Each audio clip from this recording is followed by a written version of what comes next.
Olá pessoal, hoje estou tendo a grata satisfação de reencontrar um amigo, um irmão, Cris do Morro. Obrigado, Cris, por participar do Interlocução Brasil. Interlocução Brasil, Mauro Quintão. Prazer reencontrá-lo, revê-lo. Bom demais. Aqui do alto do Morro do Papagaio. Quem é Cris do Morro? Explique para o internauta que ainda não te conhece. Bem, Cris do Morro é um cara sonhador, um morador de periferia, de favela, que desde pequeno eu sempre soube que eu chegaria onde eu estou. Eu nunca duvidei da minha capacidade. Eu acho que as pessoas têm um problema muito sério de duvidar da capacidade delas e quer que os outros acreditem nelas. E eu nunca duvidei da minha capacidade, nunca duvidei que eu seria o que eu sou hoje. E muitas vezes as pessoas pensam por que as pessoas foram para o crime. E a pessoa esqueceu dela e passou a viver a vida dos outros. Então o crime ele tem essa força de fazer você tirar do próximo aquilo que não é teu. Né? E quando você tem o que é seu, a sua expectativa, quando você tem a sua própria força, você fala, eu vou chegar ali, eu vou ser isso, pronto. Você fala assim, eu vou ser isso, acabou. Você não precisa tirar nada de ninguém. Você não precisa sonhar nada dos outros, você sonha o seu. Então eu sempre fui esse cara que sonhei o que é meu. E eu falei, um dia eu vou ser o Cris do Morro. Eu fui o Cris do Morro. O grande Cris do Morro. Você sempre buscou por informação sobre cultura, educação, você sempre valorizou essa parte, uma coisa que nós entendemos que é fundamental para o nosso Brasil. Conte um pouquinho, você fez filmes, você foi liderança da Rádio Voz do Morro, um projeto à época. Explique para o internauta. Primeiro, a gente tem que pôr um ponto na educação do Brasil. O brasileiro foi educado a acreditar que a educação só está dentro da sala de aula e que a educação, para você ser alguém educado, você tem que ter feito uma faculdade, você tem que ter se frequentado. Não, pelo contrário, eu conheço antepassados nossos e conheço pessoas do interior que não tiveram a oportunidade de sentar numa sala de aula, que não tiveram a oportunidade de fazer uma faculdade, que são super educados, que são grandes empreendedores, que tiveram uma educação familiar que deram a eles a condição de sentar e conversar com o juiz, advogado, com o médico, com quem é da sua prova. Então, quando eu vejo a educação, eu vejo mais nessa questão do seio familiar, porque eu vejo que a educação da sala de aula é importantíssima. Não estou falando que não é, mas eu creio que a educação também cultural, social, ela é forte. E essa educação muitas vezes é menosprezada, porque a gente acredita que só tem educação quem formou. Pelo contrário, né? Você é um homem da roça, você deve conhecer vários caras da roça que se você pedir para assinar o nome, ele não sabe assinar. Mas é um cara próspero, é um cara super educado, é um cara que domina o seu comércio. Né? O cara da cadernetinha que criou família, criou muita gente e ajudou muita gente. Então, vamos nesse ponto. Homens justos. Homem justo. Primeiro ponto. Filmes que você participou, alguma referência? Teve referência internacional. Fale um pouco a respeito. É engraçado, rapaz, assim, eu fiquei impressionado com... Tem um filme que foi até dirigido por um amigo meu, chamado Jonas Pinho, que quando eu assisti o filme estava lá nos Estados Unidos, virando lá, e eu falei assim, uai, falei com ele, cara, mas o filme não era... Ele falou, não, era para uma ONG americana que escolheu, que chamava Heróis da Comunidade. Né? Eu falei, poxa, um herói... Exatamente. Virei um herói sem nenhuma pretensão. E depois eu vi um outro caminho com o Cris do Morro, onde nós concorremos com mais ou menos mais de 20 filmes na América Latina, e eu tive a honra e a grata surpresa de ser o vencedor do festival. Então, a gente... o filme... Cultura não falta. O filme, vocês estão vendo, né? O filme foi um filme muito bem avaliado, inclusive foi avaliado pelo diretor da época do Google, e a curadoria foi feita pelo Fernando Meirelles, né, que é nada mais, nada menos do que um dos maiores cineastas brasileiros. Então nós estamos aí com história boa para contar e dizer para as pessoas que vale a pena sonhar. E não pode perder a fé, né, Cris? Não, fé de jeito nenhum. A fé é o princípio de todas as coisas. Você participa de programas televisivos, rádios, fale um pouco a respeito. Inclusive, nós já fizemos alguns programas juntos, na época na Voz do Morro, BHZ, Sim. Luiz Carlos Bernardes. Correto. O que acontece? Essa questão do jornalismo na minha vida, ela foi assim, de uma maneira que nem eu esperava, né? Eu não sou um jornalista formado, não sentei em faculdade, mas eu sou aquele jornalista que Tem faro. Dizem que jornalista nasce com faro, jornalista. Faro, rapaz.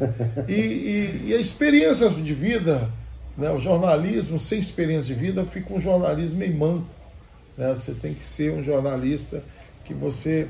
A faculdade faz... Com bagagem. Com bagagem. Então, essa bagagem social, ela foi me dando a oportunidade de discutir assuntos que o camarada não consegue ver dentro de uma faculdade, dentro de uma sala de aula. Mas você vive ela na vivência e isso foi abrindo portas para mim em rádio, TVs e até mesmo na mídia impressa, né? Uma vez eu virei colunista também do jornal aqui e hoje eu tenho um programa também numa emissora de TV que é a Rede Super, onde eu levo histórias de pessoas. Mas o jornalismo, a gente hoje vê um jornalismo muito mal escrito nas redes sociais. Todo mundo virou jornalista, todo mundo dá opinião, que isso não que isso seja um problema. Mas eu vejo um problema nisso quando a informação ela não vem com história, a informação ela não vem com nenhum tipo de credibilidade, mas simplesmente pelo que eu ouvi dizer. Então eu acho que o perigo está aí. Mas eu hoje tenho uma bagagem já de ter passado por todas as rádios e TVs do estado. Cris do Morro mora aqui no Morro do Papagaio, mas tem altos relacionamentos lá no asfalto. Muito querido, muito respeitado. Uma grande figura. Pandemia. Bem, a pandemia, para mim, foi um fator social muito forte que resolveu mostrar para o mundo. Eu não vejo a pandemia só com um olhar de ruim, embora nós perdemos muita gente, morreu-se muita gente, muitas pessoas choraram. Mas eu costumo olhar a pandemia com um olhar mais humano. O que a pandemia veio para me ensinar? O que ela queria me mostrar? Infelizmente a gente pôde aprender que na pandemia o dinheiro não dá vida, né? O respirador, ele pode amenizar uma dor, mas ele não te dá vida. Ou seja, eu vejo mais humanidade do que perca. Porque com a pandemia eu aprendi a amar mais o meu próximo. Eu vi que eu sou dependente, eu vi que eu sou uma pessoa fraca. Eu vi que um ar mal respirado, né, pode me matar. Eu vi que isso que nós estamos sentindo aqui vale muito, cara. Vale. Sabe, as pessoas não davam valor ao oxigênio natural que a gente tem. Então, eu vejo que as mortes foram doloridas, a internação foi dolorida, foi. Mas o que eu aprendi com a pandemia? O que a pessoa que está nos assistindo ainda aprendeu com a pandemia? É isso que me fica essa questão. Se fala muito em economia, se fala muito nas mortes, mas não se fala no que aprendemos. Que eu acho que é o que mais vale. É a pandemia. Nós tivemos 2 anos de aprendizados a tratar o próximo como irmão, a tratar o próximo melhor, que nós estávamos muito arrogantes. A sociedade estava acreditando demais nela e deixando... o egoísmo estava predominando. E eu vejo que muitas pessoas que morreram deixaram uma escola para nós. Sabe? Aquele medo que todos nós... A base de muito sofrimento para todos. Aquele medo que todo mundo sentiu de sair de casa, aquele medo que as pessoas sentiram de adoecer, mostrou para o ser humano que ele é ser humano, que ele não é super-herói. E muita gente... E ainda não podia encontrar. Não podia encontrar. Ficou doente, ninguém ia aproximar-se de você para não se contaminar. Funeral, que tristeza. No funeral você não podia participar. Um ente querido você não podia nem ver. Eu tenho que ver isso aí como um lado positivo. Porque havia uma hipocrisia muito grande na sociedade, que quando morria alguém, lotava ali aquele velório, mas a pessoa não tinha preocupado com aquela pessoa, se ela tinha comido, se ela tinha bebido, como é que ela cresceu, como é que ela tá. Só ia ali no velório, chorava, e não visitava a mãe, não visita. Quantos filhos aí que estamos assistindo que não visitam os pais idosos, não visitavam? E a pandemia vai falar aqui, ó, visita enquanto está vivo. Talvez aquele velório que você não pôde ir, talvez porque é que a pessoa precisava que você visitasse ela viva. Sabe? Então eu vejo aprendizado na pandemia. Que me perdoe quem não concorde. Mas o meu ponto de vista da pandemia foi esse. Sabe? O que eu aprendi? Porque as pessoas estavam confiando muito no carro, na conta bancária. Política. Política é necessária, é um mal necessário, vamos dizer assim. Né? Todos nós precisamos da política. A política, ela é um meio de discussão muito amplo. Inclusive, nós temos um desafio muito grande no final de 2022 e daqui para frente, de unir o Brasil novamente. Que infelizmente a política, ela não é para desunir, ela é para discutir, e acabou desunindo.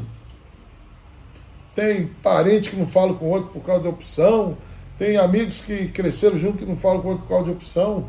Ficou um clima tão ruim que você não podia falar nada um com o outro, porque um brigava com o outro. E a política não é isso. A política... Política é a arte do diálogo. É a arte do diálogo. Né? Desafios. Então, um desafio maior nosso é agora organizarmos, sabe? Vem a pandemia, igual nós falamos antes, levou um bocado de parente e um bocado de gente ficou sem falar com o outro, por causa da pandemia, só falava por telefone. Veio a política, dividiu mais ainda, que agora um não fala com eu por causa de ideologia política. Se falar que é amigo do Bolsonaro, que vota no Bolsonaro, perde 50% dos votos. Você fala que é amigo do Lula? Fala que é amigo, não. Fala que vai votar no Lula, 50% dos amigos. Está pior que futebol. Então, cara, o desafio maior é organizarmos as nossas famílias, organizar as nossas casas. Bem familiar. Para depois eu pensar em organizar o país. Não tem jeito. Beleza.